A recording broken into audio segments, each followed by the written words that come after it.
Brengsek, kamu berani meneriakiku. Wajah merah itu dengan cepat naik ke lapisan kemarahan yang pingsan. Kemarahan di sekujur tubuh bergetar. Bahkan, bajingan kecil pun dimarahi. Di istana, banyak pelayan dan pelayan memanggilnya sedikit bajingan ketika mereka mendiskusikan Qin Chen secara pribadi. Namun, ketika menghadapi Qin Chen, tidak ada yang berani memanggilnya seperti itu. Namun, Qin Yueqi juga merupakan putri Raja Dingwu dan wanita tertua dari keluarga Qin. Namun di bawah kemarahan Rouge, dia tidak peduli tentang apapun. Dia menunjuk ke arah Qin Chen dan berkata dengan wajah sinis, "Panggil kamu Tuan Chen. Anda benar-benar mengira Anda adalah seorang tuan muda. Aku bah." Wajah Qin Yueqi menjadi putih dan biru pucat. Dia menatap Rouge dengan marah dan berkata, "Pemerah pipi, apa yang kamu sebut anak debu? Ingat identitasmu. Hanya seorang gadis pelayan." Petik 2. Kamu, Nona, kamu bahkan memberi nilai padaku.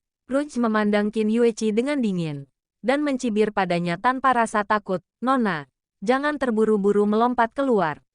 Nyonya sudah lama berharap Anda akan mengingkari janji dan menepati tangan Anda. Ayo, tolong antar wanita tertua ke ruang tamu untukku. Jangan biarkan wanita dan tamumu menunggu lama." Bang! Begitu suara pemerah pipi itu jatuh, pintu ditendang hingga terbuka. Dua penjaga keluarga Qin masuk dari pintu dan segera mendatangi Qin Yueqi. "Nona, ikut kami." Kedua penjaga mengangkat kepala mereka dan menatap Qin Yueqi dengan dingin. Jejak keserakahan melintas di mata mereka. Mereka mengatakan mereka akan menarik Qin Yueqi. Qin Yueqi adalah keindahan alami. Meskipun belum telah menjalani kehidupan yang baik dalam beberapa tahun terakhir, penampilan uniknya menjadi semakin segar dan halus. Pria mana di keluarga Qin yang berbicara tentang wanita tertua? Dia tidak mengeluarkan air liur.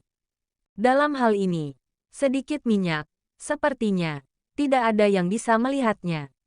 Saya melihat siapa yang berani memindahkan ibu saya. Qin Chen dengan cepat mengambil pedang dari dinding.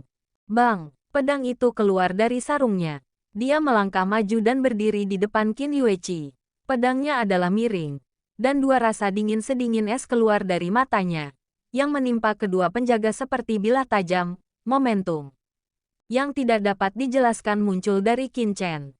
Kedua penjaga itu merasa kedinginan, seolah-olah mereka sedang diawasi oleh dewa kematian. Udara dingin mengalir langsung dari tulang belakang hantu ke langit. Seluruh tubuh entah kenapa menimbulkan lapisan merinding, yang membuatnya sulit bernapas, dan gerakan tangan mereka juga terhenti. Apa yang sedang terjadi? Kedua penjaga itu saling memandang dengan tidak percaya. Pada saat ini, penampilan dan nafas Qin Chen tidak berubah, tetapi mereka merasa takut. Tampaknya jika Anda tidak mendengarkannya, Anda akan mengalami mimpi buruk. Kalian berdua sampah. Satu debu Qin membuatmu takut. Jangan lupa, siapa yang bertanggung jawab atas keluarga ini? Jika kamu tidak membawa wanita tertua ke ruang tamu, bisakah kamu menanggung kesalahannya? Tidak mencapai satu tempat, bagaimana kedua orang ini bisa ditakuti oleh Qin Chen, bajingan kecil? Kedua penjaga itu merasa tidak tahu malu. Mereka ditakuti oleh Qin Chen. Meskipun Qin Chen adalah seorang tuan muda, dia lebih rendah dari pengurus rumah tangga biasa dalam hal posisinya. Apalagi dia selalu penakut dan tidak berani membunuh ayam. Jika tersebar, bagaimana mereka bisa tinggal di keluarga Qin di masa depan? Memikirkan hal ini, seorang penjaga segera bersenandung dingin, melangkah maju dan berkata dengan suara dingin, "Tuan Chen, mohon hargai diri Anda sendiri. Kami berada di bawah perintah Nyonya Zhao untuk membawa wanita tertua ke ruang tamu. Jika Tuan Chen berani menghalangi, kami tidak akan sopan." Tanpa diduga, Qin Chen tidak bergerak. Pedangnya berdiri di depannya, matanya dingin. Dia berkata, "Jika kamu tidak ingin mati, kamu bisa mencoba ibuku." Suaranya, seolah-olah dari 9 neraka yang melompat keluar dari jenderal, membiarkan kedua penjaga kaki lagi-lagi mengalami stagnasi. Qin Chen memandang Rouge lagi, dan berkata dengan suara yang galak, "Dan kamu, anjing yang menindas orang, sombong dan lalim, berani sombong di depan ibuku. Percaya atau tidak, aku akan mengasingkanmu selama 3.000 li, menjadi pelacur, dan tidak bisa menyerah seumur hidup. Pemerah pipinya terlihat kaku. Jika masalah sebenarnya muncul, Nyonya Zhao mungkin baik-baik saja. Tetapi para budak dan penjaga ini tidak akan pernah mencapai akhir yang baik. Oh, siapa yang akan mengasingkan siapa? Suara keras tiba-tiba terdengar. Lalu serangkaian langkah kaki terdengar dari luar pintu. Sekelompok pelayan berjubah kerajaan pertama kali memasuki ruangan dan berdiri di kedua sisi. Diikuti oleh seorang wanita parubaya dengan gaun istana yang terlihat anggun dan anggun dari kerumunan.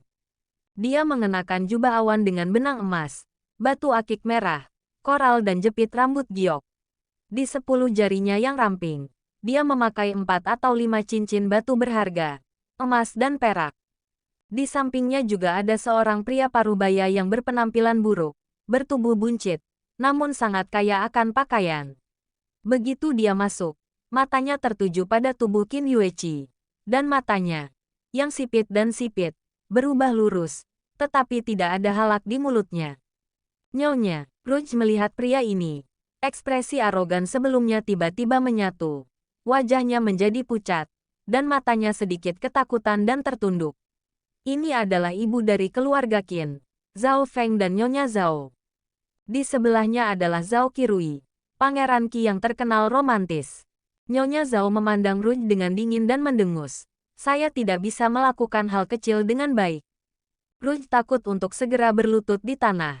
Dan wajahnya menjadi pucat dan berkata, saya tidak kompeten. Tolong hukum istrimu. Ayo mundur. Sayang sekali. Ya Bu. Rouge dengan cepat mundur ke satu sisi. Gemetar dan menatap Qin Chen dengan getir. Dia berkata sambil mencibir di dalam hatinya. Binatang kecil. Sekarang wanita itu ada di sini. Bagaimana kamu bisa menjadi sombong? Nyonya Zhao memandang Qin Chen yang memegang pedang panjang dan berkata dengan suara dingin. Saya tidak menyangka keponakan saya telah koma selama beberapa hari. Dan menjadi sangat berani. Dia tidak hanya berani meminta manusia hidup, tetapi juga menempatkan arus orang 3.000 mil jauhnya untuk menjadi pelacur resmi. Haha, saya benar-benar ambisius. Orang yang tidak tahu mengira itu adalah putra tertua sah dari rumah Qin.